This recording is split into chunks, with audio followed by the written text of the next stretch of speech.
अस्सलामु अलैकुम वरहमतुल्लाहि वबरकातुहू।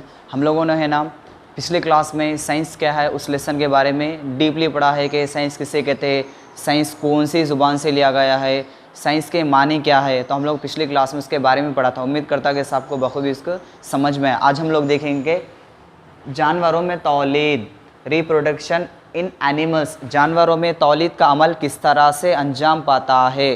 फोर्थ लेसन है। इसमें पहले देखिए हम लोग हमारे घर के अतराफ कई जानवरों को देखते हैं, कई परिंदे, उसमें कई जानवर, कुछ जानवर अंडे देते हैं, कुछ जानवर बच्चा जाता है नहीं बच्चों को जन्म देते हैं, कई जानवर या उसका फिर कई जानवरों के कान अंदरूनी रहते हैं, किसी के बैरून। जैसे कि अगर हम मुर्गी को देखें तो उसके कान नज़र नहीं है बल्कि उसके बाल नज़र आते हैं, जबकि गाय और भैंस में उसके कान बैरूनी तौर पर आसानी से नज़र आते हैं। तो हम देखेंगे इसमें जानवरों में तौलीद किस तरह से होते। सबसे पहले देखेंगे उसमें बैज़ाज़ा, ऐसे जानवर जो अंडे देते हैं इन्हें बैज़ाज़ा कहते हैं। कौन से बैज़ाज़ा बोले तो देखिए ऐसे जानवर जो अंडे देते हैं इन्हें बैज़ाज़ा कहते हैं और उनके बैरूनी कान और जिल्द पर बरादमी बाल मौजूद नहीं होते, मसलन मुर्गी, कबूतर वगैरह है।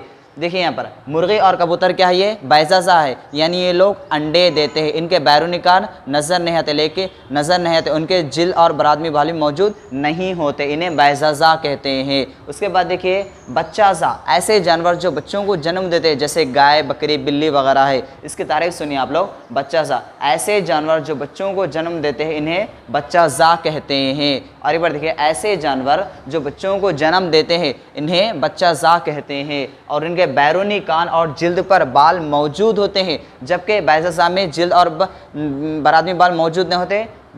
बच्चाज़ा में क्या रहता, जिल्द, बैरूनी कान और जिल्द पर बाल मौजूद होते हैं, इन्हें बैज़ाज़ा कहते हैं, इन्हें बच्चाज़ा कहते हैं। बच्चाज़ा में देखिए गाय, बकरी वगैरह है। उसके बाद देखिए जानवरों में तौलीद के तरीक़े, आप लोगों को मालूम है पौधों में और जानवरों में तौलीद के तरीक़े अलग अलग होते हैं। यहाँ पर देखिए जानवरों में तौलीद के तरीक़े दो है, जाती तौलीद जिसे सनफ़ी तौलीद भी कहते हैं और एक अजाती तौलीद, गैर सनफ़ी तौलीद भी कहते हैं। सबसे पहले हम लोग देखेंगे कि जाती तौलीद किससे कहते हैं। बाज़ औक़ात बाज़ जानवरों में ज़ुआजों के मिलाप के बगैर भी नस्ल जारी रहती है। मालूम है आप लोगों को, आप लोग 7th क्लास में पढ़े होंगे इसके बारे में कि जाती तौलीद में बाज़ जानवर में ज़ुआजों के मिलाप के बगैर भी तौलीद का अमल मुसलसिल जारी रहता है और आने वाली नस्ल भी एक जैसी ही नज़र आती है, जिसे जाती तौलीद कहते हैं। कौन सी तौलीद, जाती तौलीद कहते हैं। उसके बाद देखिए अजाती तौलीद, अजाती तौलीद, यहाँ पर अजाती तौलीद के लिए एक तजुर्बा दिया गया है, मैं आपको बोलते चाहूँगा, आप लोग इसको टेक्स्ट बुक में निकाल कर भी देख सकते हैं, फिर इसको नोट भी कर सकते हैं।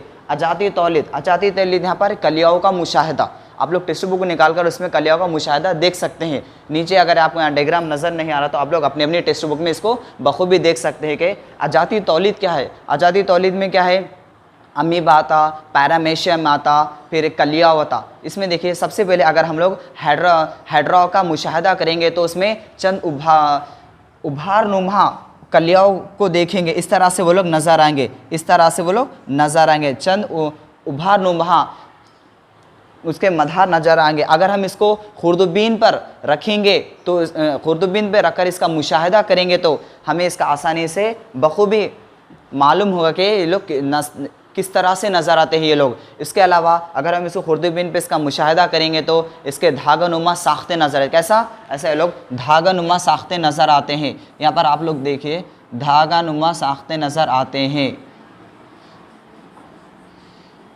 धागा नुमा साख्ते नज़र आते हैं, कैसा धागा। उसके अलावा धागा नुमा उसके साथ ही अगर हम दूसरे हेड्राओं के ले गए, दूसरे खुर्दबीन पे इसका मुशाहिदा करेंगे तो उसकी जसामत देखने में अलग रहती है। दोनों में जब उस खुर्दबीन में रखेंगे तो उसकी जसामत एक दिखेंगे और उसका वो लोग धागा नुमा नज़र आते हैं, कैसा आते वो लोग, धागा नुमा नज़र आते हैं। यानी इसमें बताना कि कलियाओं का अमल किस तरह से वाक़िर होता है। जब एक धागा नुमा साख्ते होते हैं, एक से वो लोग किस तरह से दूसरा बनता है, दूसरे से तीसरा, तीसरे से और एक किस तरह से कलियाओं का अमल वाक़ई होता है। यानी 1 से 2 बनते, 2 से 3, यानी 3, 3 और 4 बखूबी बनते। इस तरह से इसमें कलियाओं का मुशाहिदा होता है। उसके अलावा अगर हम लोग पैर में, इसके अलावा अगर हम अमीबा में देखेंगे तो यानी इन कलियों से एक से ज़ायद, यानी एक कलियों से दूसरी बनती है या दूसरे से तीसरा बनती है, यानी एक कलियों से कई ज़ायद कलियों का तौफ यानी एक अस्विये से कई अस्विये तैयार होते हैं, जिसे कलियों का मुशाहिदा भी कहते हैं। इसे जाति तौलीद कहते हैं। इसके अलावा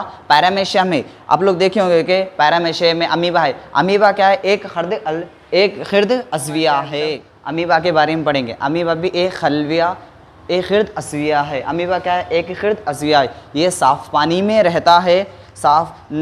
इसका जिस्म एक खली पर मुश्तमिल होता है, इसलिए इसको एक खलवी अस्विया कहा जाता है। अमीबा भी क्या है? जाती गैर सनफ़ी तौलीद में आता है, यानी अजाती तौलीद। जिस तरह से हाइड्रोला के हम लोगों ने मिसाल लिया था, उसी तरह अमीबा भी गैर सनफ़ी तौलीद यानी अजाती तौलीद में ही आता है। अमीबा क्या है? समंदरों में यानी साफ़ पानी में रहता है। ये एक खिर्द अस्विया है, एक खलवी जिस्म पर मुश्तमिल होता है, इसलिए इसको एक खलवी अस्विया कहा जाता है। क्या है इसमें अमीबा के बारे में? अब अमीबा में दो पारगी किस तरह से होती है हम लोग देखेंगे। सो किसके? अमीबा में दो पारगी आप लोग देखेंगे। जैसे ही मरकज़ इसमें पुख्ता होता है, देखिए आप लोग इसमें अगर इसमें आप लोग समझ में नहीं आता, आप लोग टेक्स्ट बुक में इसको बखूबी देख सकते हैं कि हम लोग देखें अमीबा में दो पारगी यानी एक अमीबा से किस तरह से दो अमीबा तैयार होता है।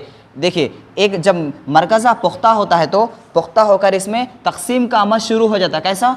एक जब मरकज़ा इसमें जो पाया जाता है, इसमें जो मरकज़ा पाया जाता है, जैसे यानी पुख्ता होने के बाद यहाँ पर तकसीम का अमल शुरू हो जाता है। तकसीम होने के बाद अमीबा का जिस्म दो हिस्सों में टूट जाता है। यहाँ पर देखिए, जब मरकज़ा पुख्ता है तो पुख्ता होने का तो क्या है? तकसीम होना शुरू होता है। तकसीम होने के बाद अमीबा दो हिस्सों में तकसीम हो जाता है, जिसकी वजह से एक अस्विये से दूसरा अस्विया यानी अब दूसरा अमीबा तैयार होने लगता है। ये भी गैर सनफ़ी या फिर अजाती तौलीद में ही आता है। देखिए यहाँ पर अमीबा में जब मरकज़ा पुख्ता हो रहा है, पुख्ता होने के बाद उन्हें क्या है? तकसीम का अमल शुरू होता है। जैसे तकसीम का अमल होता है, यहाँ पर अमीबा क्या है? दो हिस्सों में बट जाता है, यानी एक अस्विये से दूसरा अस्विया तैयार होता है, जिसे अमीबा में दो पारगी कहते हैं। यहाँ पर हम लोग देखें अमीबा क्या है? अमीबा के बाद दूसरा अमीबा किस तरह से तैयार हो रहा है उसके बारे में बताया गया है। पारगी किस तरह से होती है। एक मरकज़े से क्या, एक जब मरकज़ा पुख्ता होता था, पुख्ता होने के बाद उन्हें क्या? तकसीम होना शुरू होता है। तकसीम होने के बाद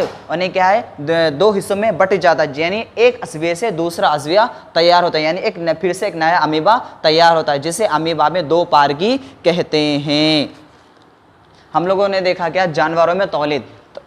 और एक बार मैं आप लोग रिपीट करना चाहूँ, इसको गौर से सुनिए। आप लोग इसको पॉइंट्स भी याद रखें तो इंशाल्लाह आप लोग एग्जाम से लिख सकते हैं इसको। जानवरों में तौलीद में क्या हम लोगों ने जाती तौलीद और अजाती तौलीद के बारे में पढ़ा। उसके बाद बच्चाज़ा और बैज़ाज़ा किसे कहते हैं, उसके साथ साथ हाइड्रोमिक कलियाओं का मुशाहिदा, यानी एक कलियाओं से दूसरा कलियाओं किस तरह से बनता है, यानी उसमें भी जैसे ही कलियाओं यानी एक कलियाओं से दूसरा कलिया जब हम उनको स्लाइड वगैरह पे रखेंगे, उसका मुशाहिदा करें, धागानुमा साख्ते नज़र आती है, यानी उभारनुमा होते, एक के साथ वो लोग कई ब्रांचेस बना के होते, दूसरा हाइड्रोला तैयार होता है। उसको गैर सनफ़ी तौलीद कहते हैं। गैर सनफ़ी तौलीद में अमीबा भी है। अमीबा क्या है? साफ़ पानी में रहता है, इसकी कोई शक्ल नहीं रहती। ये आप लोग घर में पैरा पूछने का इसमें उसकी तरह से नज़र आता है। मरकज़ा पाया जाता है, इसमें खलिया माया रहता है, यानी अमीबा में क्या है? अमीबा में दो पारगी किस तरह से होती है? देखिए यहाँ पर जब अमीबा में दो पारगी का अमल शुरू हो जाता है तो मरकज़ा पुख्ता होना शुरू हो जाता है। पुख्ता होने के बाद यहाँ पर